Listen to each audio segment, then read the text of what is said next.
Hi, Catherine.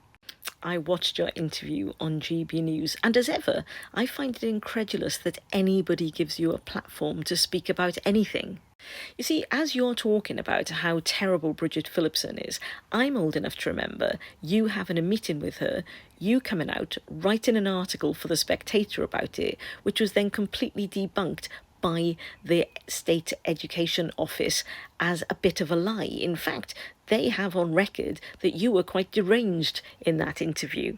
Now, you were there today, allegedly saying about the march that you've organised, that teachers and maybe parents will be going on. And there are some things on that march, Catherine, that I could get behind. Things around mobile use with children and all of that sort of thing.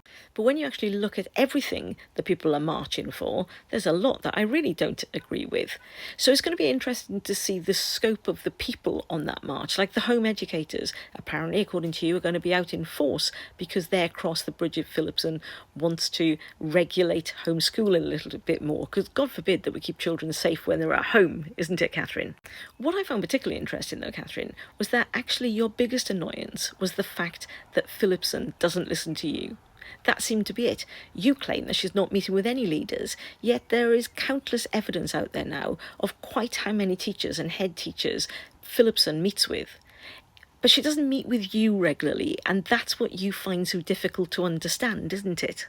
But coming back to one of the points of the march that I actually agree with, Catherine, you yourself are one of the worst people I've ever come across online for sharing videos of children without parents' permission. And I guess your argument is, well, the parents put it up online, therefore it's okay for you to use it. But within the stuff that you've reposted, you've shamed parents, you've tried to shame children, and yet you don't seem to be aware of the damage that a digital footprint is doing to our children's mental health. So even if the parents have shared something due to sheer ignorance and people not fully understanding the dangers of sharing our children on social media, you, as allegedly one of the country's top educators, should. And yet, you share nearly every day a video of a child that you know nothing about. Anyway, enjoy yourself on your march, Catherine. It's all about you, after all, isn't it? As you were.